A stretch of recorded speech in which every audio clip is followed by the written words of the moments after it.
الحمد والشكر لمن كل به سارا له ردا دون سقط عند السرسارا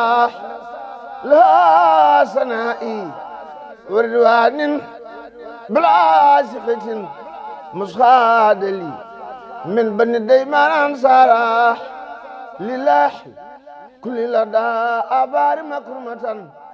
من أرسال وفي ñu ngi leen di nuyu di leen dalal seen premier numéro émission université Cheikhul Khadim mu nekk bërëb boo xam ne si dañ ci waxtaani njàng ak bindu ki nga xam ni mooy ku tedd gi ñu ngi si weerum safar ñu jëm si màggal Touba ñu koy célébrer 15 septembre bii di ñëw tey nag ma am mbégte philosophie mbégte bi nga xam ni xalif général da koy wane bu baax mbégte dalal ñaar ñoo xam ne si lu ñu bokk dafa bëri ñoom ñaar ay jàngalekat lañ ñoom ñaar ay bindkat lañ ñoom ñaar tamit ay mbokkum taalibe lañ Khadim Bamba Diagne ñu ngi lay nuyu. maa ngi lay fay Papa Alioune di nuyu sama nattaango ak ñi ñu seetaan ñëpp. ñi ngi dalal tamit ki nga xam ni naan du gan ci kër gi waaye tamit à chaque fois suñ ko invité ngir mu wax ci sujet yu bëri dañ ciy indi xam-xam bu leer naññ tey nag ñu koy sàkku ci moom ci bindu Cheikhul Khadim professeur Songué Diouf ñu ngi lay nuyu. waaw maa ngi lay fay bu baax parce que ñu rafetlu jotaay bi ak initiative bi surtout di fàttali nag du ñaari naataangoo ñoo fi nekk dama naan benn sëriñ ak benn taalibe parce que Khadim Bamba moom ku nekk xam nga ne géeju na lool ci jëm surtout la vision économique du Mouride mu bind ci di mouridisme mu bind ci ab téere. kon nag bàyyil ñu nekk ab ndongo rek boo xam ne dañuy xaw a taataan tuuti buñ ci mënee barkeelu tam ñu barkeelu ci. ndongo yi dinañ bëri lool ci émission bi dañ koy tàmbali Khadim Bamba Diagne ak turu émission bi université Cheikhul Khadim. université bi maquette bi nekk suñ ginnaaw li nga xam ni am na solo lool ci bërëbu njàngale li nga xam ne mooy bindu sëriñ bi ak yeneen yoo xam ne si dafa laal diine yi l'islam suñu waxee université Cheikhul Khadim loolu bërëb boobu dafa am solo si li nga xam ni mooy wasaare njàngum Cheikhul Khadim Bamba Diagne. waaw moo tax damay naan Serigne Mountakha bu deen am na benn loo xamante ni dina des ci histoire. mouridisme mooy université bu mu teg. parce que université boo ko tegee rek mooy. indi nga xam-xam réer jeex na gëstu taxaw na. te réew mënuñu koo samp lu dul ñu jàng ndaxte yàlla ba muy wax ak yonent bi li mu ko njëkk a wax mooy jàng. li mu ko njëkk a wax mooy jàng iqra la ko njëkk a wax. boo xoolee Serigne Touba njàng mi da ko amaloon solo à tel point que damay naan l'éducation pour tous Serigne Touba moo ko créé au Sénégal. parce que bu njëkk ba dafa amoon li ñu woowee doomi mbaar ak li ñu woowee doomi soxna. doomi mbaar mooy lan doomi mbaar mooy. boo ñëwee ñu jàngale li nga mën a jullee da ngay dellu sa mbaaru baay doomi soxna yi ñoo daan jàng bay jàngale loolu indi ba léegi langage bi ñu koy tuddee kii doomi soxna la Serigne Touba moo ñëw jël ay doomi mbaar di leen jàngaleloo alxuraan jël ay doomi soxna di leen liggéeyloo wane ni fii ñëpp a ci yam njàng rek moom moo fi jariñe loolu tax dafa tax ba ci communauté mouride ngay gis sax ay kaste nekk ay cheikh doo ko gis feneen ndaxte dafa amoon toujours séparation bi amoon mu ñëw yemale ñëpp jël njàng teg ko muy li nga xamante ne moo gën a déterminant te ku bind rek ku ko jàngal lay wut Serigne Songué bu bindee du pour moom xam na ba pare pour nit ñi jàngale ko tas ko la boo xoolee li Serigne Touba tool muy bëri yëpp dafa bind dans les moments les plus difficiles mi ngi bind dans les moments les plus complexes mi ngi bind mais bindul ñu ngi koy jàng xasida baax na ñu ko mais nañu xam lu taxoon mu bind te damay naan souvent sëriñ bi booy jàngat ay xasidaam di xool benn bu ci nekk contexte yi mu ko bindee fa mu gën a méttee fa lay bindee li gën a neex nga xool kooku jar na ñu am université maintenant boo xamante dañ koy tas di ko étudier Sëriñ Touba di xool contexte ba mu nekk lu tax mu bind xasida bi ak en fait parce que loolu université rek moo ko mën a am moo tax boo xoolee université bi xëy na physiquement am na solo mais spirituellement la université bi gën a am solo c'est-à-dire que immatériel bi ndaxte ku bind ku ko jàngale la bëgg te Serigne Touba li mu bind pour man nañ bàyyi di ko yéemu nañ ko gëstu xam ni bindul woon rek pour bëgg a bind dafa bindoon pour ñu jariñu ci. loolu lu am solo la professeur Songué Diouf mooy génn ci dimension bi nga xam ne mooy dimension miracle dem ci dimension scientifique spirituelle te loolu day ànd ak li nga xam ne mooy taxawaayu université Cheikhul Khadim. waaw dëgg la dimension miracle sax boo ko seetloo ku tedd ki xam na li may wax amul ci Sëñ Tuubaa miracle amu fa xëy na ñenn ñi mel ni man ñi xamul ñoom ñooy yemale mbir mi ci ay kéemtaan waaye université bi dafa ñëw jëmmal li li nga xam ne mooy projet existentiel Sëñ Touba parce que Sëñ Touba ci lépp daf cee jiital ni ko Xaadim waxee li nga xam ne moom mooy xam-xam kon nag université bi dafa nekk loo xam ne am na solo te solo bi mu ngi nekk ci ni ci université bi lay jébbal Sénégal waaye àdduna bi yëpp li nga xam ne moom lañ doon wooyee le modèle mouride parce que dafa am quand même modèle boo xam ne maanaam benn taxawaay boo xam ne Sëñ Touba moom moo ko fi indi te boo gisee ñu ci insister c'est parce que encore une fois xam-xam la boo xam ne dafa tasaaroon comme dafa tasaaroon nag léegi boo ñëwee indi université lépp li nga xam ne Sëñ Touba bind na ko lépp li nga xam ne dinañ ko bind ci wàllu mouridisme ak àdduna bi foo ko mën a bindee bibliothèque bu fu nekk dinañ ko mën a indi su ko defee ñu mën ko jébal ñi nga xam ne mooy ñi fi nekk mais également génération yi nga xam ne ñoom ñooy ñëw boo gisee may waxu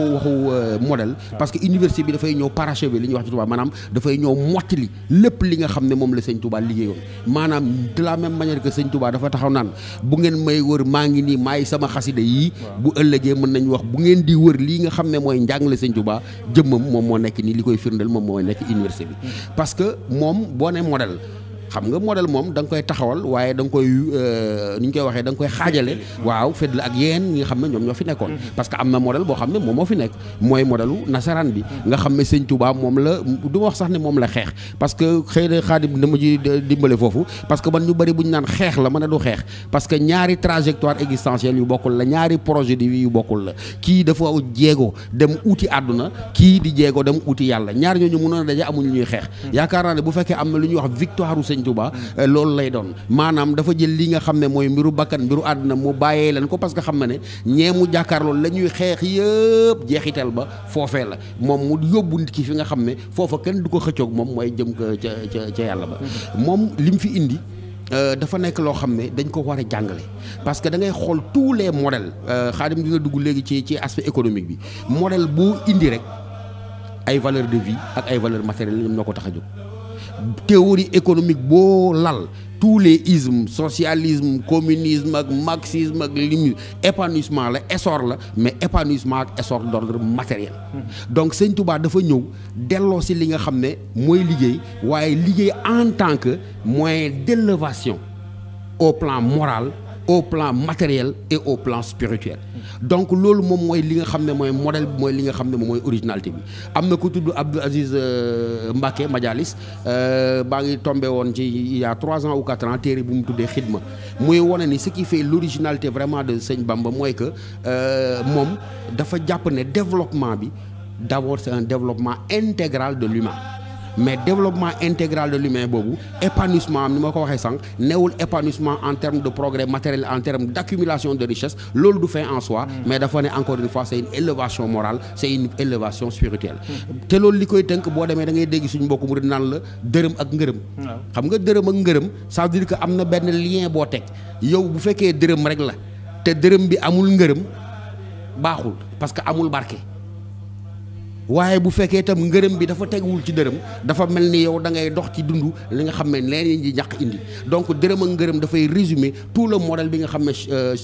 Xaadimu Rasuul daf ko indi déconstruire tous les autres modèles wane ni suqaliku dëgg defar doomu aadama dëgg mu ngi jaar ci liggéey waaye liggéey boobee du dajale ay koppar yoo xam ne mënees naa defar sa bakkan waaye liggéey boo xam ne dina yëkkati li yow si sabal la ba nga xam kat mooy sa borom boo tax ne liggéey boobee ngay def nekkatul rek loo xam ne sa digganteeg sa bakkan la waaye loo xam ne daf lay yóbbu ca yàlla kon nag modèle boobu na nga mën a def rek ba jottali ko ndaw yi jottali ko àdduna bi mooy nga teg fi université boo xam ne ñañ fay dugal buñ fa jàngee dinañ solo esprit boobu te buñ ko solo boobaa lay am jeexital ci suñuy politique de développement. dafa am solo dërëm ak ngërëm bi nga wax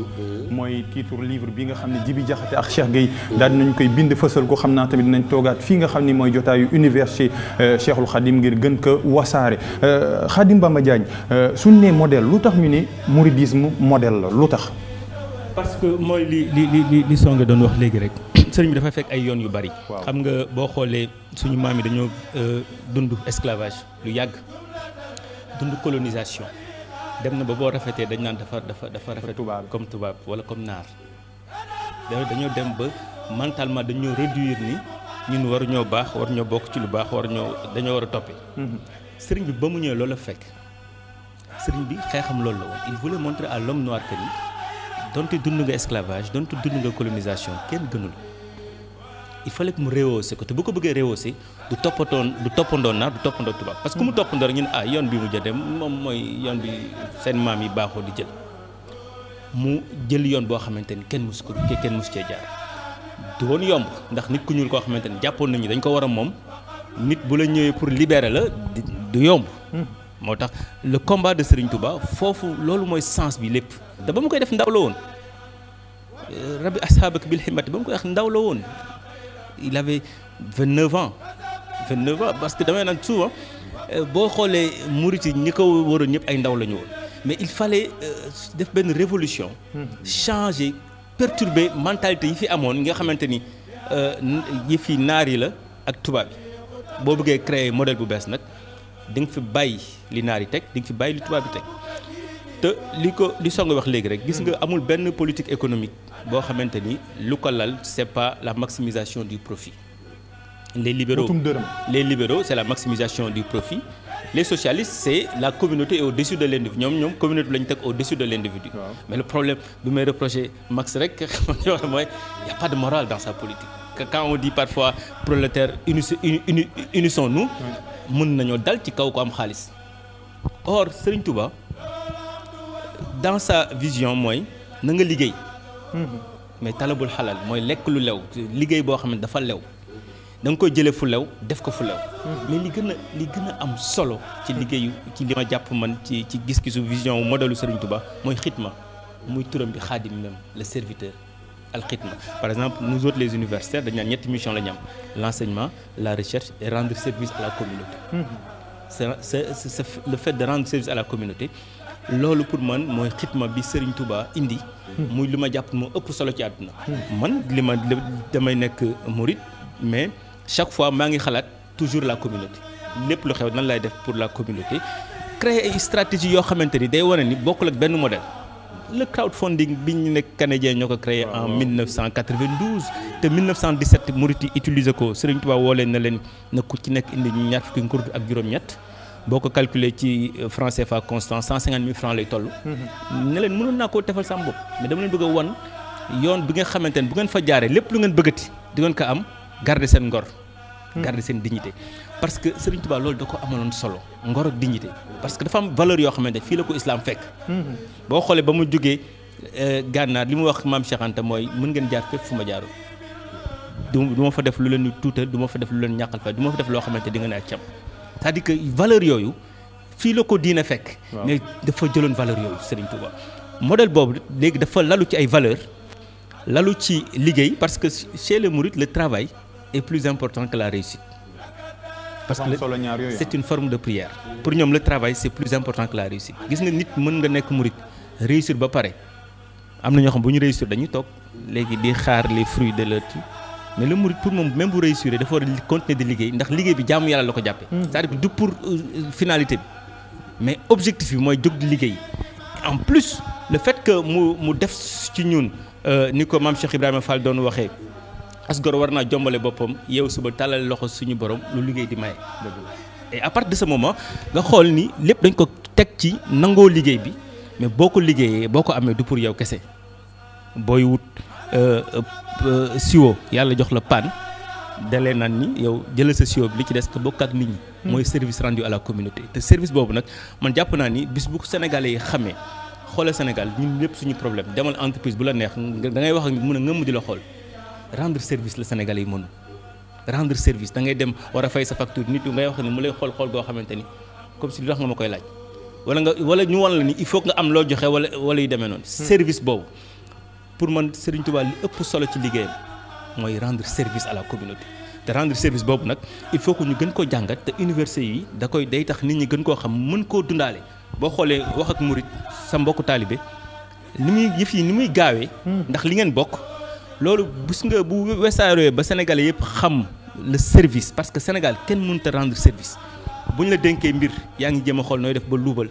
doo ko jaaral ci yoon nit bu ñu la texee ci benn place boo xam ne da nga war a sax indiquer nit ñi yaa ngi xool ku la neex ak ku la naqari c'est-à-dire que service moo amatul ci réew bi ku ci nekk day comme si day commercialiser service bi te cheikh bi li combat am lépp moo doon rendre service comme ñi dàqoon liggéey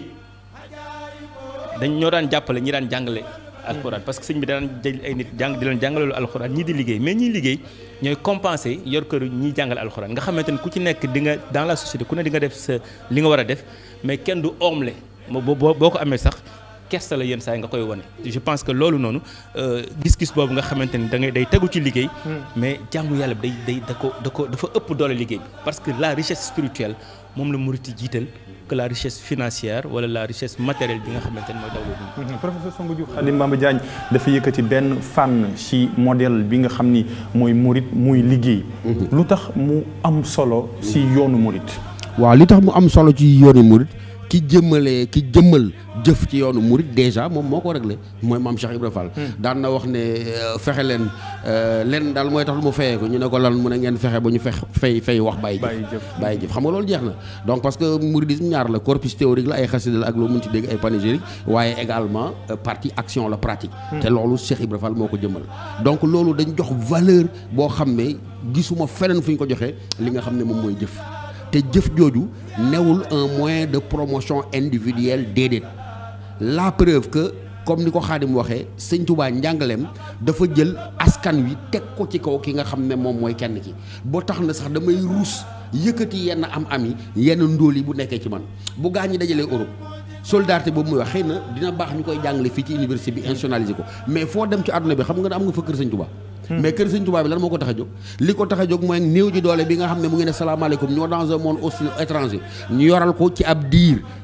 diir laa wax añam reeram ndékkiyam tàggat ko tetegal ko won ko yoon wi ba pare moom itam mu bokk ci ñi nga xam ne ñu ngay ñàq pour mën a continuer la chaîne de transmission donc loolu daf lay won ne jëf mooy li nga xam ne moom mooy fondement sëñ Touba booy dem ci téere bu mel ni Masakul Jinaan moom d'ailleurs du def décalage entre les deux daf la naan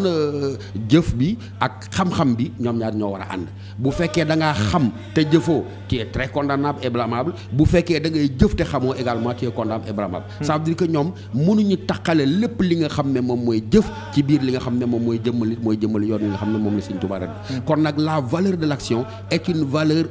essentiellement importante dans l'œuvre de Sëñ Touba parce qu'il passe tout son temps téere yëpp boo ko liiree pour l'essentiel jeexital bi lan jëf bu demee ca borom xam-xam ya mu ne yàlla rëbb na borom xam-xam bi nga xam ne mu nga xaafisu solu géeju ci xeetu xam-xam yëpp waaye bu jëfee nga ne ndax kii xamul dara boo demee ca wàllu alal ba mu nga naan kii nga xam ne wax dëgg yàlla alalam gii mu ngi ko yor di fanaan di naafi la nit ñi di xiif ci wetam nit ñi di nekk ci wetam mënuñu sol mënuñu faju mu ngi leen tumarankel kon maanaam moom dafa jël jëf xam ne loolu mooy li nga xam ne mooy réhabilité doomu aadama li nga xam ne fu doomu aadama yegg jëfam moom moo ko fa yeggee moo tax les mourides boo ko wax ci dool c'est des gens extrêmement pragmatiques boo ko seetloo ñoom ils ont été très tôt pour des raisons historiques sur lesquelles Khadim pourra revenir un peu en marge du circuit officiel même au plan économique teeluñ dugg ci système formel bi pourquoi parce que dañu gëm la valeur liée à l'action alors que boo xoolee les produits de l'école classique muy l'école occidentale école boobu yenn valeur lay charrier c'est des valeurs de compétition maanaam da ngeen di xeex ngeen passer ay concours ngeen admis ngeen nangam yow nga am liggéey yaay ki tekki alors que bu fekkee da nga koo verser dans le compte du mouridisme ce ne sont pas des valeurs de rivalité ce ne sont pas des valeurs de compétition ce ne sont pas des valeurs de succès et de promotion individuelle maanaam yow sa destinée individuelle elle est inséparable du destinée globale de la communauté moo tax kii nga xam ne jàngee na école nasaraan moom day taxaw di xaar ñu créer ko le cadre jox ko ay jumtukaay yoo xam ne mënees naa liggéey yaa ngi koy dégg mu naan les conditions kii nga xam ne dafa jógee comme ni ko waxee ci xidma maanaam ci tarbiyu maanaam ci tumaranke maanaam ci tarbi dem ba jeex ci li nga xam ne da nga koo jébbal ci ki nga xam ne moo lay yóbbu ca yàlla kooku xaarul ku ko dimbale wala ku ko jàppale kooku la muy xaar rek mooy moom dafay gëm ne pas-pasam ñaqam jëfam mooy li nga xam ne moom moo koy texeeloo donc looloo tax bi ngay wax loolu mooy la valeur de l'action c'est une valeur fondatrice dans le mouridisme parce qu'il montre que l'homme ne peut se réaliser que par la pratique mën ngaa géeju ci xam-xam bu nekk mën ngaa géeju ci lu nekk waaye sëñ Touba ne na boo ko jëfewul ba mu ne ko yaay fàttali ko Baye Laat Mbàkke Baye Laat boo naan sëñ Touba moo fi gën kenn du sëñ Touba kañ du moom Baye Laat lu mu wax mu ne li gën mooy nga fexe ba boo jëfee ñu xam ne sëñ Touba kenn du moom kon toujours jëf liggéey boobu Khadim Bamba Diagne dafay ñëw fekk benn système ñu jël liggéey boobu wutal sa bopp lu bëri jamono ji sax ñu ngi koy baaxal di ko woowee entrepreneuriat waaye yu bëri dañ ko defoon lu ñu woowee économie informelle tuddee ko noonu nan lañ mën a justifier est-ce que daa nekk système boo xam si dafay xeex économie bi ñuy wax informelle te sooy xool ci wàllum koom-koom moo ñu téye nan la ñuy def ba économie informelle boobu ak nu ñu ko duppee noonu bi nga xam ni rafetul li ñu naan appellation péjorative la ñu gën ko rafetal ndaxte mën nañoo xam ni lool rek mooy tax ba ñu lutter ci li ñuy woowee chômage. ma embrayé fii professeur Sonko jeexal li Sonko wax léegi. C'est une économie rebelle ce n'est pas une économie informelle il faut comprendre que tubaab bi dafa nekkoon ci benn combat contre les mourides xam nga tubaab bi lu tax mu ànd à partir de 1912 boo xoolee Serigne Touba à partir de 1912 bañ ko jëlee résidence surveillée 1915-16 tubaab bi xamoon na ni li mu doon wax yëpp wala li mu doon xalaat yëpp amul ci Serigne Touba mais après mu gis ni ñi ni ñu nangoo liggéey li ñu am ci koom non ñii di leen mere sax wóorul il faut que ñu gérer leen ab mu nekk benn coexistence pacifique. ci lañ ko bàyyi sax mu commencé ces grandes infrastructures tabax jumaay njaareem ba ci li ci xew-xew ci. murit yi dañoo nangoon liggéey xam nga boo nangoo liggéey mënal sa bopp rek dootoo neex a yab parce que doo ñàkk fayda doo topp ci nit di ko ñaan doo sibooru. dañ daan bay liñ daan bay ci gerte ak ci dugub liñ daan bay dañ daan jël une partie. boo xamante ni mooy seen consommation une partie bu ñu daan jaay pour am koom pour mën a def li nga xamante bëgg nañ ko def loolu tax murid teeloon am richesse teeloon am xaalis maintenant ba ñu amee xaalis nag dañoo créer seen circuit bopp mooy li Sonko di wax c'est-à-dire que murid yi bëgguñu woon il voulait construire un modèle boo xamante ni bokkul ak bi fi nekk mais Parc Lambaye mais c'est un marché financier c'est un marché ce qu'on appelle un marché secondaire li ñu woowee Wall Street daaw ji marché yi ngand yooyu nga xam ne c'est un marché secondaire da nga ñëw di fa jaayaat beneen produit mais Parc Lambaye loolu la mënu ci def dem parce que ba ñuy tabax jumaa ji dafa soxla woon xaalis continue pour liggéey bi gaaw parce que li ma lay wax rek toujours rek rendre service à la communauté da ngay dem liggéey yi pour am ñëw rendre service à la communauté léegi ci la ñu commencé ne avec Parc Lambaye nañu dem bu ñu ñëwee Dakar di for mbalit yi wala yenn produit yi nga xamante ni ay nit sànni nañ ko ñu teg ko ci beneen marché boo xam ñu gën a néew doole dañ ñëw di ko fa jënd bu tubaab yi génnee seen i fauteuil soxlaatuñ ko ñu jël ko teg ko foofu ñëw ainsi de suite mu nekk marché secondaire maintenant nag comme circuit bi yoon bi tubaab bi teg ñoom teguwuñ ci tubaab bi jël tudd leen informel bokkuñ ci système am mais xam nga Sénégal ba dans les années 70 murit mënul liggéey ci administration lu tax non parce que non ba ñuy amee indépendance dañ ko continuer dañoo continuer élaguer murit yi mais man maa ngi lire benn document sur Cheikh Anta Diop lu ne waxal nañ ko Cheikh Anta Diop avec les jeunes murit ñoom Atou Diagne tout ça parce que il disait que ni non mi ngi former murit yi pour ñu dugg dans l'administration parce que les murit dañ leen a élaguer dans le système maintenant ñu élaguer leen dans le système ñuy def utiliser la même stratégie entreprise formelle yi bu ñu fayee impôt murit yi joxe addiya parce que li nga xamante ñoom ñoo ko moom muy seen i daara ak seen i tool administration fekku leen ci. administration yi ba léegi amuñu culture jàppale daara yi ba léegi amuñu culture jàppale ñi ci àll bi ñoom ñu ne nag léegi ci li ñuy liggéey buñ ci amee seen wërsëg buñ ci gañee ñooy jàppale daara yi man mi daara gi ma jaaroon dama fa yóbbu xaalis par c'est une obligation ku ci nekk fa nga jaar fa nga jàngee yow ba léegi jàpp nga ne xaaroo ci état xaaroo ci dara à partir de ce moment nag système boobu ñu def ko benn économie escalier gis nga boo nekkee ci daara ji boo génnee boo war a ñëw Dakar yow la ñu jox bitigu mbagg xam nga yow boo nekkee booy tawoon nga romb ku yor bitigu mbagg day nekk presque 5000 francs da nga koy bëgg a jox 5000 mu dem toog mais ñu ngi koy jàngal pour mu endurant ñu ngi koy jàngal ñu ngi koy yar ci lu mu tuuti jàppale sa wërsëg fii la nekk bu demee ba si yàgg nga gis ñu tegal ko table mu teg table patron jël boutique bi tegal ko table ci bunt bi di ko xool bu demee patron bi dem à l'étranger moom mu jël boutique bi moo tax chaque fois boo leen gisee dañuy évoluer c'est une économie escalier chaque fois dañuy évoluer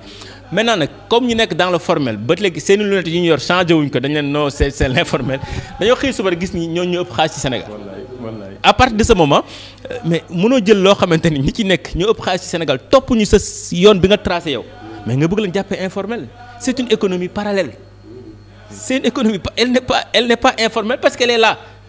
mais yow yaa tayal sa tayalu bopp comme ci wolof yi rek sama pël bi sama tukkuleur bi loolu paresse la paresse boobu moo dal économie conventionnelle bi ba ñu bëggee xoolal ne comme les mourides ñoom ici contente parce que mu ngi leen di permettre ñu ngi joxe addiya ñi ngi jàppale ñi ngi xitmaal seen yoon te taxul yàqul parce que beneen c'est une voie parallèle il appartient au Sénégal boo moomee sa bopp da ngay nangu sa bopp génn ci tubaab lu bi xam ni boo jëlee 100 entreprises 99 yëpp ñi ngi ay PME la 4 PME yëpp 83% ñi ngi informel mais ñooñu réew mi léegi nag mënoo continuer leen tuddee informel mënoo am ci ñoom dara ñoom it laaj ñu la dara bëgguñu sa dara mais ñoom fi nga war a def yow en tant que état ci daara yi ci ñoom ñu ngi fay def à partir de ce moment pour man l'économie n'est pas informelle elle est parallèle te il appartient à l'état mu tëggaat état bi état bu niroog ñun parce que murit yi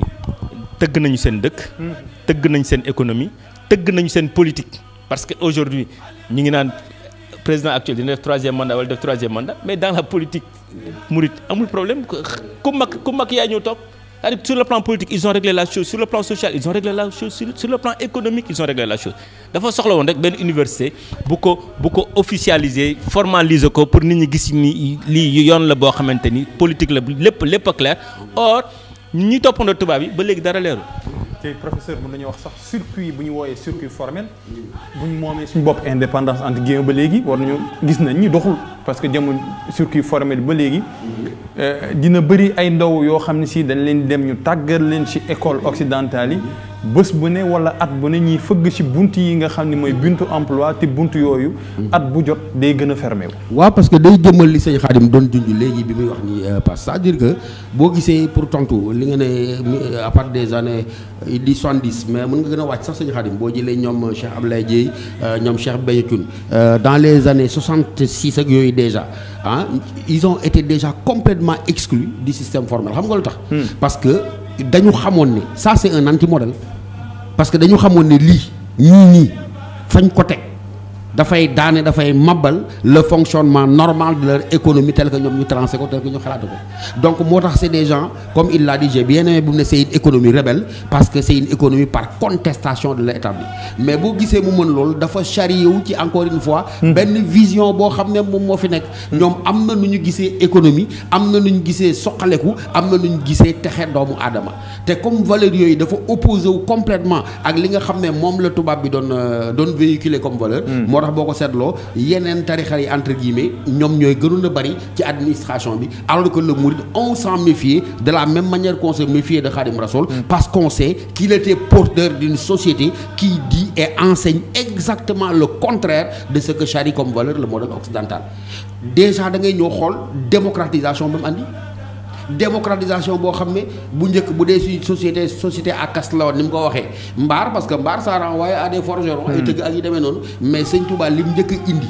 déjà mooy tas loolu nga xam ne moom mooy la notion de caste mooy ni mu ko waxee nga gis par exemple un Cheikh Béthio Thioune ñu ne donte il est casté mais mu nekk ab cheikh boo xam ne day mën a sukk dañ koy sukkal man doomu buur mën naa dem sukkal di raamal ki nga xam ne moom mooy Cheikh Béthio donc dafa modifier suñu ordre traditionnel modifier également le type de rapport que Occident bi am ak développement am ak économie moo tax forcément c'est des gens qui sont entièrement de la marge mais gis nga université bi loolu moom mooy dooleem bu fekkee nangu nañ ko man dama gëm ni bu fekkee dina am une révolution spirituelle dama yaakaar ne ci université bi lay jógee parce que foofu passe la ñuy tàggatee nit ñi ci anam yoo xam ne dina méngoo ak li ñu bëgg li ngay wax jóge fii jàng bu am diplôme taxaw di fëgg chômage nangam même li ñuy woowee entrepreneuriat bokkul ak ba léegi bu wuute ak modèle mouride xëy na dans l'esprit oui parce que jéem a demal sa bopp la waaye ba léegi am na looy taxaw di xaar alors que fële amul taxaw di xaar yow très tôt dañ lay xamal ne ton destin est entre tes mains maanaam demal gor ci matt mi dem jaayi demal këf ci tàngal yi dem jaayi demal def lii ça veut dire que c'est une vision boo xam ne dafa placer nit ki au centre de sa démarche et nit ki dañ ko ne yow ci sa bopp yow yaay njëkk a réaliser wu parce que encore une fois dërëm ak ngërëm c'est dans les deux sens dërëm bi bu fekkee lawul kenn du la ci gërëm waaye ngërëm mande bi également na ànd ak dërëm parce que da nga war a amal njëriñ au niveau de la communauté donc looloo tax université bi bu ñëwee man damaa bëgg ñu lawal ko héritage spirituel boobu nga xam ne moom lay jàngale parce que c'est une université qui nous correspond elle nous correspond mooy maanaam ñun li ñuy wut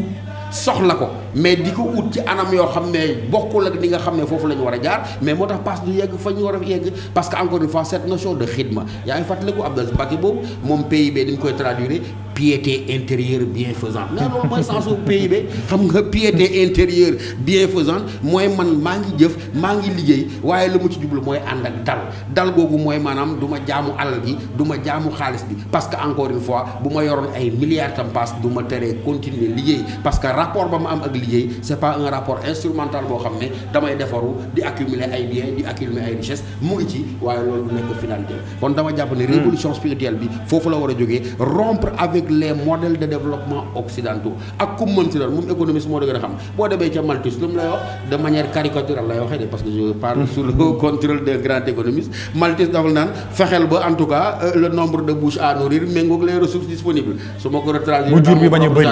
waaw mu am ça veut dire que donc déjà démographie c'est un problème alors que dans le mouridisme on te montre que démographie du problème c'est une solution parce que plus tu as de bras plus tu as les forces qui te permettent de développer ci tool yi ci tool yi waaw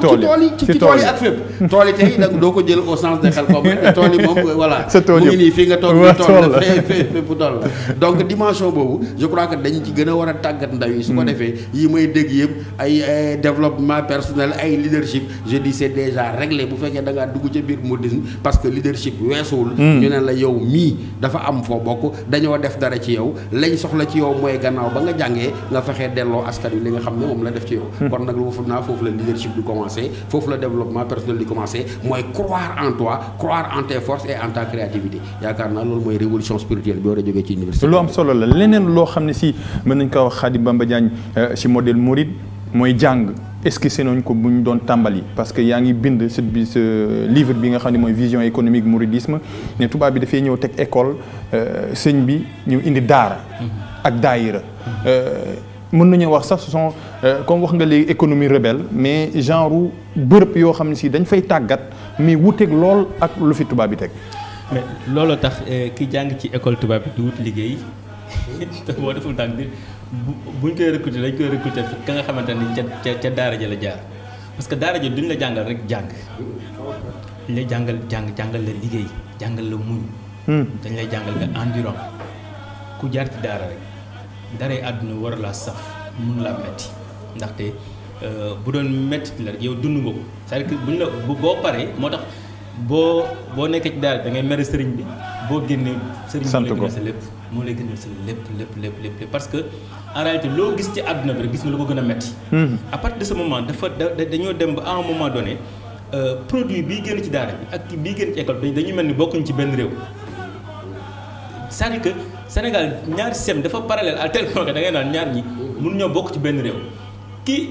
jóge ci daara ji moom amul préoccupation pour moom destin mi ngi ci loxo moo ko yor yaakaaru ci kenn xaarul kenn xamul nu muy bindee CV te yoon bi mu nekk li ci yoonu murit di dolli mooy da ngay am ay magum taalibe di nga am magum daara koo xamante ne moom bu génnee rek li mu njëkk a xool mooy nan lay def ñaata nit laay jàppale ba ñu génn ci c'est-à-dire que esprit voilà solidarité boobu partage boobu mooy nga xamante ne jàpp nga ni yow sa mbokkum taalibe moo la gën parce que ce qui est extraordinaire chez les mourides doo mës a gis mouride bu complexé mouride jàpp na ne ku dul mbokku taalibe moo la gën mais c'est que fi mu teg mbokku taalibeem dafa day mel ni fi mu teg sëriñam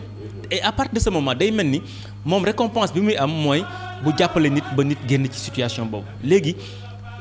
te benn magu murid daf ma ko mës a wax benn étude bu ma doon def mu ne ma Khadim mu ne ma gis nga man ñi ma jàppale ñëpp mu ne ma dama leen jàppale ndaxte ñoo bokk Serigne Touba mu ne waaye li ma ci am ci retour xaw ma nu mu toll mu ne ma am naa ñaar fukki turandoo ak juróom-benn mu ne ma lépp lu ma bëgg ci àdduna ña ma jàppale woon kañu jàppale wala ña ma jàppale ñoom ma koy defal mu ne dafa mel ni daal man damaa investiroon ci ay yoon yu bëri mu ne man saa yi ma jàppale nit investissement la ci man ndax yëfi day ñëwaat ci man te yàlla xam na ne xaaruma ko mais noonu lay ñëwaatee c'est-à-dire que xitma googu parce que ñooñu tamit dañuy jàpp ni kii kat mooy suñu magum daara moo ñu jàppale woon ci lii war nañ ko delloo lii te façon boobu ñuy defee dama ne bis bu ko Sénégal amoon yëg-yëg boobu nga xamante ni nit ki dina jombale boppam lekk lu lewul dina am détermination ci lépp lu muy def parce que murid dafa am détermination loo leen wax buñ ci jógee pas-pas boobu buñ ci jógee lu mu mën a toll dañ ko def te loolu nag moom manqué suñu réew yi ndaxte dañu am malheureusement dans le système politique bi nga xamante ne ñoom ñooy diriger ñooy joxe ordre dañoo ndiroog tubaab yi trop dañoo ndiroog même bu ñu amee police day ndiroog police pas police tubaab bi ba fa tubaab yi bàyyi woon parce que tubaab bi police coloniale xam nga police coloniale moom dafa jàppoon ni dafa war a réprimer rek dina sax da ngay ne ci tali boo wax ak benn police ni mu lay xoolee mooy yow lu tax ngay wax comme si yow waroo wax da nga war a subir à partir de ce moment da ngay xam ne kii ba ñu jëlee indépendance defaraatuñu policiers yi wala leen non yéen da ngeen war a accompagner nit ñi mais pas nga leen di tiital yéen sax da ngay gis police da lay woo nga tiit à partir de ce moment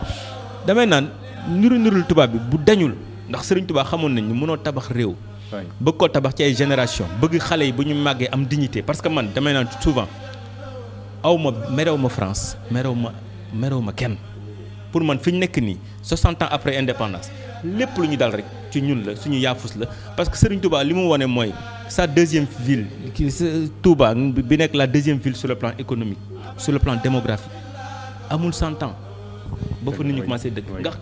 foo koy teg ci lan wan na ni bàyyi naa yoon tubaab bi yoon bii nag comme dañ ko samp muy lu bees nañu liggéey boo xoolee infrastructure Touba sax ville bi boo ko tiimee sur le plan démographique rafet gi dëkk bi rafet ni ñu ko daggee nga xamante ni wax dëgg yàlla amuñu dara lu ñuy toppee tubaab bi parce que sëñ bi lu mu bëggoon yëpp rek mooy nañu bàyyi di toppandoo tubaab bi amul dara lu ñu am te amuñu ko mais malheureusement sur le plan politique jusqu'à présent dañoo copier tubaab bi trop. loolu am solo université su positionné wu wala modèle aussi day positionné ci société ci askan nan la ñuy def ba daal di lu naan tàggataat suñu xel bi est-ce que révolution boobu noonu noppi nañ ngir def ko ndaxte sëriñ bi bind na ko jëf na ko wane na ko tamit ci diir dundam balaa mi génn àdduna. pour tontu la directement révolution boobu moom noppeeguñu pour def ko parce que bu fekkee ni mu ko junjee décideur politique bi solowu ko boo xam ne dina am dugg fépp fu ñuy jàngalee parce que foofu rek la mën a jaar tant que yegg siwul foofa nag bu dee ca programme école yi ak fépp fu ñuy joxle xam-xam lii ñu wax fi yëpp newu fa mais pas fan la révolution boobu di jaar donc on n'est pas encore prêt ça veut dire que mais nag am na lu am solo mooy maanaam gars yi am na prise de conscience bu ñu def ñëpp d'accord ci mooy que modèle bële du suñu modèle parce que dañ ko expérimenté pendant 60 ans lañu ki nga xam ne moom mu fay génnee comme produit di ko jëmmal kooku également bu jëfee ñu ne kii de fan la bokk est-ce que ci ñun la bokk wala bokkul ci ñun donc à ce double plan là au plan individuel au plan des politiques publiques yi nga xam ne échec moo sanctionné ñun ñëpp xam nañ ne modèle occidental bi xëy na méngoo lañu anam bépp na boo gisee justice ñu naan la suspicion foo dem parce que justice bii na muy taxawee ak justice ba ñu xam du benn boo déggee ñu naan la état parce que état bi nga xam ne mu nga soxee ko ci lumière ya ci 18e siècle ak ni nga ko xamee la révolution ni ñu koy waxee philosophie des lumières waaw la philosophie kii bi laa bëggoon wax sax la charte des droits de l'homme xaw ma 1789 mais ku nekk xam na ne Bawol Kajoor Jolof Njàmbur jotewuñ dara ak 1789 ce n'est pas le même esprit ce n'est pas la même orientation dañoo jotewul dara te buñ koy def sax esclavage mi ngi am waaye mais dafa jotewul dara ak ñun sax kon bu léegi nit ñi commencé nañ moo tax ma am yaakaar rendre compte que état bi lay gouverner république bii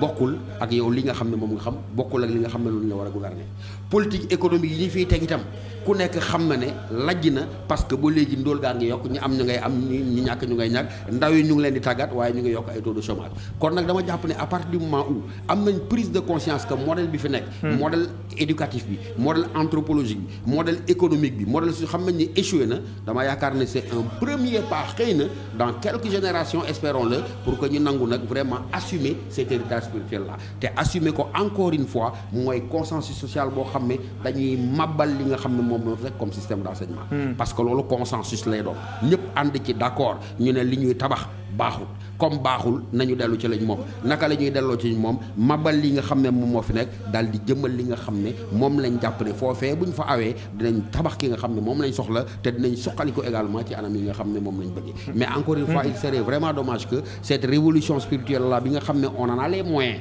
ñu nekk fi wax dëgg yàlla ñu bàyyi ko fi toogaat fii ak 2 générations 3 générations naan sëñ Touba la révolution sëñ Touba la révolution yaakaar naa ne du am sens kon nag li ñu war a def mooy fi mu nekk nii ñu taxaw ne l'heure du choix a sonné l'heure du choix mooy lan passe mënoo constater échec fii nga jàpp ne lii moom mooy sa yoon waaye nga continuer nekk ci loo xam ne xam nga ne jëmewu la fenn wala fa mu la jëmee teg nga ci sa bët je crois que à un moment donné viendra au moment où ñu taxaw réapproprier wu li nga xam ne ñun ñoo ko moom décider tëgg ay sénégalais yoo xam ne wax dëgg yàlla bu ñu génnee ñu xam ne fii ñu leen jaarale méngoo na ak li nga xam ne moom la ñu doon parce que encore une fois li nga xam ne Xaadim Rasool moom la jàngale mooy dafa jiital rek ni mu ko wax xidma maanaam la vertu et la piété parce que koo xam ne il n'est pas vertueux il n'est pas apte au maniement des affaires de la cité loolu la Sëñ Tuubaa njëkk a teg d'abord te boo jëlee rien que loolu ma la wax qui n'est pas vertueux n'est pas apte au maniement des affaires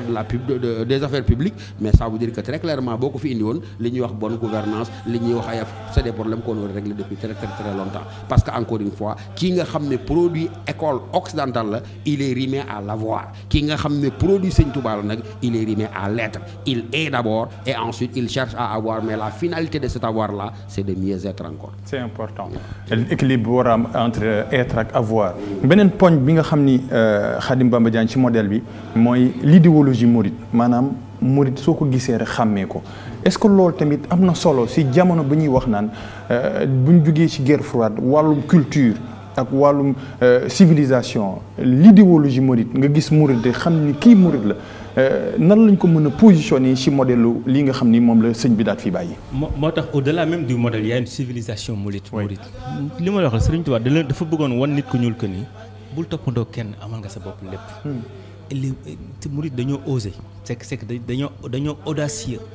xam nga amul ci ak àdduna bi lu mu leen di tànc li Sonko di wax naan foo dem di nga fekk kër Serigne Touba. mais damay naan souvent kër Serigne Touba yi fu ñuy dem nañ fa fekk maxtuma fekk fa ñu ubbi boutique di jaay culture mouride c'est-à-dire que ni ñu domtee li ñu wër ñun même café gi buy jógee Guinée wala buy jógee Côte d'Ivoire dañ ko indi ñun domte ko def ko café Touba ba ñoom café Touba lañ koy woowee ñoom ñu koy bay café Touba la c'est-à-dire que murid lu mu jële da koy domte ba ñu demee di tabax jumaay Njaaréem modèle bi ñu ngi ko jële woon Turquie mag ñu ko demoon ñoo ñëw indi yére Turquie Njaaréem Turquie c'est-à-dire lu ñu ñëw dañ koy domte boole ko suñu bopp c'est-à-dire que bañu mondialisation bi bañ ñu ñëw taxaw ci mondialisation bi mais dañuy jël acclimaté ko boole ko suñu biir duñ ko jël rek comme ni ñu koy defee ci yeneen modèle suñu modèle classique copie collé mais je vous dis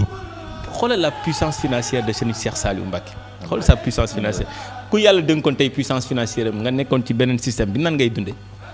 mais nga xool si ni muy dundee nga xam ne kii nii li muy liggéey ci xaalis yëpp amul dara lu ko ci mën a régler kaka c'est-à-dire que nekkul ci monde bi xaalis bi boobu nekk te pourtant mi ngi koy liggéey mais da nga xam ne lépp rek c'est dans la communauté nga fexe ba am ñu mel noonu nga xamante ni mën nañoo liggéey trop mais finalité bi xaalis bi du moo leen yitteel liggéey bi moo leen yitteel mais pas xaalis bi donc xaalis bi yëpp day demaat ci communauté bi nga am culture bu toll noonu murit foo ko gis man yenn saa yi nga tukki gis nit muy nga gis ko muy wax dem guddi àjjuma Paris wala fenn da nga koy xool sa xol bi day sedd foo jëm mun la non parce que jaratul nga koy laaj yow foo ndax Sénégal nga wala yu demee noonu et c'est tellement beau nga am ci biir dëkk bi ñoo xamante ni nangu nañoo liggéey nangu nañoo jaamu yàlla nangu nañoo jàppalante te am nañu c'est que spiritualité mouride dafa extraordinaire maintenant nag yëf yi am na culture bu ànd ak moom mais il faut que ñu permettre ñu jaay ko parce que nan lañ ko mën a jaayee nan université bi xam nga boo xoolee mag ñu bëri ba ustaas yu bëri yuy waaraati télé yi bu ñu waxee al azar la ñuy wax la ñuy génn dëgg la ku ci génn ba nga ñëwee loo ci gis da ngay ñëw indaale culture naar yi am na ñoo xam bu ñu ñëwee dañuy wàcce si yéegal seen tuwe ba ci kaw commencé bàyyi seen moustache xam nga yow nit ku ñuul duñ nitu karaw da nga xam dañ leen koy jaral ñu koy yar di ci def alors que am na yoo xam bu ñu ko waxee du pour yow parce que naar yi parfois neen saa ñu ne la imam Malik nee na il faut nga jàpp ñaari yoon pour dagg si sikki mais waxul ak yow nit ku ñuul ki naar bi lay wax c'est-à-dire que dëgg mooy nga xam ni kii saa yu wax waxul ak ñëpp cible bi waxul ak cible bi loolu dafa am solo or Serigne Touba mi nga am fii dafa juddoo fii màggee fii xam culture xam nit ñi damay naan Serigne Touba bu feeñoon feneen fudul Bawol benn Bawol du ko topp ndax dëgër bopp goo xamante ni am nañ fit goo xamante ni bu leen yàlla wàccalee ku mel ni Serigne Touba buñ ko nangulee lu ñu boo leen génne ci Touba rek boo leen génne ci wàllu murid yi amul loo leen mën a jaar ci àdduna ba mu saf leen ñoo la gën a dëng ñoo la ëpp fit lépp bool yee ko mais ci Serigne Touba rek ñu nooy nepp day mel ni yàlla ni muy wàccee yonent yi ci peuple yi nga xam ne ñoo gën a dëgër ñoo gën a bañ naar yi bu loon yonent bi dama naa yenn saa yonent rek ci baax juif yi c'est la même chose mais suñu borom mooy def loolu boo xoolee Sénégal ñi fi gën a dëgër bopp bool yi mais ni Serigne Touba nooyalee seen xol ni sëriñ niñ ko nangulee ça veut dire que ni bu ñu nangu woon jaar foofu ak université bi nii wallaahi dinañ jàngale loo xamante ni àdduna bi Afrique dinañ xam ni yoon bi buñ ko jëlee dinañ liggéey suñu réew dinañu yam ci suñu bopp dinañ tàmbale suñu bopp dinañ yam ci suñu bopp du ñu bañ ubbeeku mondialisation bi mais dañ koy jël xool lu baax ci ñun ñu acclimaté ko dugal ko suñu biir loolu mooy mondialisation ñu ngi des ba léegi ci idéologie professeur Songo Diouf soo gisee murit xàmmee ko ci teggin bi ci yar bi ci waxin bi ci nuyoo bi sax ba dem ba lu ñuy woowee première puissance mondiale di États-Unis am bis boo xam ne si dañ koy def Bamba Day ñi escorter ay policiers ngir ñu fay jàngee ay xasida loolu nga xam ne mooy idéologie bi nan la ñuy def ba mu positionné mënuñ kaa jaay lu ko Khadim Bamba Diagne mën kaa wane ba ñun ñu approprier ko daal koy gën a fësal parce que jamono yi fësal culture lañ toll jamono ji. waaw mais amul benn yoon bu mu jaar la ko Khadim amul benn yoon bu mu jaar la ko Khadim waxee pour jaay ko mais ci université bi rek nga ko mën a jaayee parce que li ngay wax ni bu fekkee ñoom dem nañu ba gis loolu booy ni nga koy waxee aux États-Unis ñuy célébrer ay Bamba Day mais fan lañ ko teg du tax célébrer wuñu leen c'est-à-dire que gis nañ doole gis nañ organisation gis nañ force encore une fois boo xam ne ñoom wóor na leen ne bu lawoon nam war a lawee dina yëngal àdduna te Sénégal dina nekk une exception boo xam ne à tout point de vue nit ñi dañuy ñëw di ko gane si ñooñu dañoo taataan di ko jàngee mais malheureusement du ma wax ne gëmuñu ko waaye lañ ci waroon a def parce que culture mouride bi dafa lamb yëpp y a une esthétique mouride y a un langage qui est mouride il y a une organisation sociale qui est mouride il y a un type de rapport à autrui qui est mouride il y a une forme d'économie de pratique économique qui est mouride mais loolu parce que boo bëggee nga xam li nga xam ne da nga ko waroon jox dooleem bi nga ko waroon jox mais da nga koy exporter di ko jaay mais naka encore une fois il faudrait que nag mu bañ a nekk affaire u Khadim Bamba mii nga xam ne jàng dégg na tubaab mën a bind la vision économique di ko jëmaan il faut nekk loo xam ne les masses s'en emparent te masses yi pour ñu emparé wu ci il faut rek nga tàggat leen jaar leen ci ay école jaar leen ci ay université su ko defee mu nekk un modèle bi nga xam ne war nañ ko mën a exporter à l'échelle du monde ne serait-ce que yow ku nekk xam na ne Touba rien que le Magal chiffre d'affaires annuel ay commerçant am na xam ils ne vivent qu'au rythme du Magal la ñuy commerce bu ñu paree ñu dund parce que c'est la seule ville qui accueille 4 ou 5 millions au monde mais qu'est-ce qu'on en fait on se constate ci télévision yi waaw des pèlerins venus du monde entier qu'est-ce qu'on a fait pour loolu ñu capter ko jaay ko mu nekk un tourisme religieux boo xam ne nit ñi daañu ñëw quand même en se disant mais écoutez qu'est-ce qui peut se passer pour que quelque part sur cette terre-là 5 millions de personnes soient réunies qu'est-ce qu'on a fait pour que ñu jaay loolu nit ñi mën a ñëw xam lan moo nekk ci ginnaaw bu ñëwoon nañ xam ne yaa toute une force spirituelle boo xam ne moo nekk ci ginnaaw dinañ xam ne diw moom moo fi jaar moo fi bàyyi lii su ko defee loola dina law te dina gën a jëriñ askan mais encore une fois ñun lii suñu problème ni ko Khadim junjee mooy dañuy doyadil wala boog en tout cas duñ ko téyee niñ ko war a téyee wekk li nga xam ne ñun ñoo ko mën mais ça veut dire que encore une fois ba léegi on n'a pas rompu le lien de dépendance mentale bi nga xam ne moom lañ am li nga xam ne moom la fi tubaab bi bàyyi kon nag encore une fois passe il est temps l'heure du choix jot na parce que fi mu nekk ni àdduna jaxasoo na ñëpp ñi nga xam ne gis nañu ab yoon ñu ngi ko niitee seen torsa bopp ñun nag am nañ suñu torche boo xam ne moom mën a leeral suñu yoon ñu ngi lay wax mondialisation ñu ngi lay wax ay pandémie mais jafe-jafe yooyu yëpp yow yàlla sutural la bu am am mag yoo xam ne dañoo xàll yoon wu leer ne la fii de boo fi awee di nga suqaleku te suqale boobu du waroo ak li nga xam ne moom nga doon mais kon lan moo ñu tere ñu aw ci yoon woowee c'est la grande interrogation ça veut dire que boo ko seetloo dafa am double rupture entre l'élite intellectuelle et les réalités profondes du peuple am une autre rupture plus grave encore parce que ñoo yor les moyens de décision mais mooy ñi nga xam ne ñoom ñoo yor les pouvoirs politiques en place yi fi nekk ku ci nekk da ngaa ñëw Senghor était quoi disait-on c'est un socialiste Abdoulaye Wade ñëw na la c'est un libéral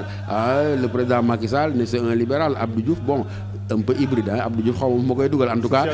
waaw en tout cas un pur produit xam nga Abdou Diouf n'était pas très idéologue un pur produit un fonctionnaire quoi à l'occidental la woon waaw un fonctionnaire un administrateur mais ça veut dire que ba léegi amul kenn koo xam ne ñëw na taxaw mu ne damay jëmmal mooy matérialiser en termes de politique réelle agricole sanitaire économique sociale li nga xam ne moom la ñu fi bàyyi kon nag toujours je crois que impasse boobu la ñuy nekk et il est temps qu'on sorte le tocsin pour que la révolution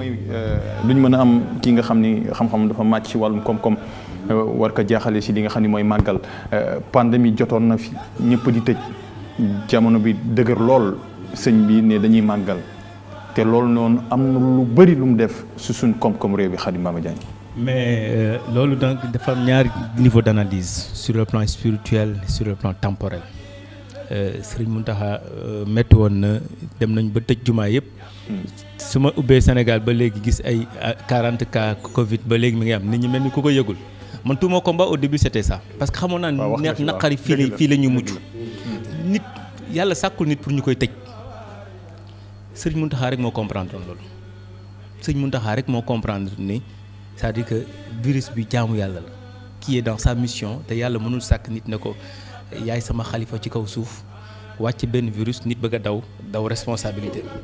sëriñ bi dafa assumer responsabilité et je dis souvent l'image yi may jàpp ci sëriñ Mountakha mooy mag gi mu doon virus bi nu mu méttoon muy wàcc ci jumaa ji ak ndax xool ko nu mu doon doxee ak mag gi nit ñi ñëw di ziar nit ñi ñëw nga xool ko nu muy génnee jumaa ji ci julli jamono yi nga xamante ni julli métti woon na nee naa léegi di wax sëriñ Touba julli woon na ci géej gi sax sori na sëriñ Touba rek moo sëriñ Mountakha julli na rek ca Covid ba parce que am na jamono yoo xamante ni dernier vendredi bi ma jullee jumaay Touba mais dañ doon signal nit ñi diw dem na julli ji au Sénégal yu dem bañ lay signal naan dem nga julli ji ça veut dire que am na loo xamante ni ci diine Touba fooyoo ko ndaxte bu ñu tëjoon ñëpp parce que tëj nañ màkk nañu war a tëj déedéet néegu yàlla kenn du ko tëj ndax yàlla ci combat bi la bokk néegu yàlla boo ko tëjee ba pare ne yàlla nga yaakaar dama naan dans 10 ans bu franc-maçon yi ñëw dañuy ubbi seen loge non bu leen ko kenn tere ndax ba jafe-jafe àdduna amee da nga ne yow wóoluwoo suñu borom da nga koo tëj néegu yàlla kenn du ko tëj et man moo tax la je rends éternelle grâce quoi parce que sëñ Mountakha loolu dafa sagal diine parce que bu ñu tëjoon lépp rek mooy ñun jàppatuñ ni yàlla mooy régler problème yi boobaa nag bu franc-maçon bi ñëwee nga moom mi nga xamante ne gëmul yàlla pour moom temporel mooy régler problème bi mais mënoo ko ne yow doo ko fi teg deel naan mais yow ba virus bi ñëwee da ngaa daw tëj sa juma bu la leeroon yàlla mën na ko régler doo ko tëj donc man moo tax vraiment sur ce plan le plan spirituel mais jërëjëf Serigne Mountakha ci loolu ñaareel bi sur le plan temporel xam nga Touba dafa bëri ay sancaan dëkku yaakaar la Touba dëkku lumière la nit day dëkk ci village am ba ñàkk amatuñ lu ñu dundee ñu takk seen fas ñoom ñëpp ñëw dëkki Touba ñu ñëwee sancaani mais ñooñu sëriñ bi il faut que mu leen bàyyi xel ndax njaboot la ñu yor ñooy dawal sareetu yeeg fas mbaam yeeg yu demee noonu yow boo ñëwee yor sa oto dalay metti pour nga traverser c'est trop difficile ndax mbaam yi mais njaboot la ñu yor te Touba mooy dëkk boo xamante ni li ci gën a neex pour l'Africain mooy dëkk boo xamante ni tubaab tegu fa brique Afrique doo fi dugg dëkk boo xam ne doo ne dëkk boo dem Sénégal da nga gis maison yooyu mel ni ay genre case tuile Touba doo fa gis loolu dëkk la boo xamante suñu ñàkk moo ko tabax. troisièmement état bi aussi ba léegi def fa liggéey boo xamante ni dina tax moom activité économique bu dul commerce yi Mauritanie ko fa def maintenant dëkk la boo xamante ni université bi dañu jàppal ba ñu mën a am industrie mais tant que loolu amul activité màggal li muy indi waxuma la rek ci Touba. mais ci Sénégal ci wàllu ressource ci wàllu consommation parce que état bi tamit nee naa état bi lu mu yóbbu Touba rek doyul ndax li muy gagné ci màggal Touba kenn xamul nu mu toll xoolal essence bi ñu nit ñuy jël consommation bi denrée de première nécessité yi amul dara loo xamante ni activité bi am Touba da ngay gis benn dawalkatu saret mu ne bu liggéeyee màggal mën na toog 5 mois la mu liggéey ci màggal moom lay dundee di xaar mbayam ñor léegi boo ko xañee màggal googu kooku loo koy jàppale ci 5 mois yooyu moo tax sëriñ bi bu nit ñi di wax moom benn nit wala ñaari nit yu virus ma ngay xool ña nar a sànku ndax amatuñu lu ñu dundee. te asgor kenn du ko pousse pour muy ñaan baaxul. nañ leen bàyyi ñu liggéey loolu nag dafa tax économie bi màggal gi di indi bu université bi gënee dem ba ñu commencé former ñu jóge de partout en Afrique partout dans le monde di ñibbiwaat di wax Touba. ci la ñuy gën a gis l'impact même du màggal parce que 5 millions nit fu ñuy dajee ci benn bis bariwul fu muy am ci àdduna bi bariwul te loolu nag mënoo ko am ba pare Sénégal fexewul ba kuy ñibbi am loo yóbbaale. Arabie Saoudite aji màkk boo ko defee dinañ fexe ñoom dans leur politique fi nga war a def yëpp ba nga am loo dese loo yóbbaale il faut que ñu dem ba toll foofu ci Touba. parce que Touba surtout pour ñun nit ku ñuul li moom moo daan wax rek ñun nit ñu ñuul ñi fii mooy suñu pèlerinage parce que nga am xarit bu dëkk jógee Ghana wala Afrique du Sud mu ñëw nga yóbbu ko màggal Touba moom li mu lay njëkk a wax mooy mais fii lu tax kenn tenir benn discours parce que lépp ñëpp ñiy tase toog où est le discours. parce que moom j'ai un ami dama ko yóbboon Touba moom c'est un Africain c'est un révolutionnaire c'est un Ghanéen mais son problème mooy nee na il attend le discours. bu ñu dajalee ñun ñëpp ñu wax ñu benn message boo xam dañ koy yóbbaale ba déwén quoi parce que pour man màggal. ci kanam ci la ñu gën a gis la portée mais en tout cas l'économie moom réew mi bu ñu duggee safar rek ñëpp a koy yëg. am na solo lool mën na ñëw tàmbali àggale di waxtaan ci li nga xam ne mooy modèle économique basé ci li nga xam ne mooy université Cheikhul Khadim di turu émission bi nga xam ni guddi bu ne di ngeen ko am ci 21h45 fi nga xam ne mooy ITV ñuy waajal safar bi ñu ci doon daal professeur Songué Diouf ñu ngi lay gërëm. jërëjëf Pape Alioune di rafetlu jotaay bi di bëggee ki nga xam ne mooy Khadim Bamba. suñ sëriñ ñu ngi lay jaajëfal di la gërëm bu baax a baax. kontaan naa loolu tamit waxtaan ak professeur Songué nekk def émission bi aussi am na solo lool di gërëm tamit ñi nga xam ne ñoo nekk ci technique bi waral jotaay bi nga xam ne mooy université Cheikhul Khadim ñi ci waxtaani njàng ak njàngale bi dimension spirituelle dimension connaissance scientifique ci li nga xam ne ku tedd ki bind na ko jëf na ko bàyyi ko fi ma leen di jox dig daje suba ci même heure 21h45 ñu ci dalal teg ñaari kàngam waxtaani université Cheikhul Khadim ñu ngi leen di ñaanal guddi jàmm.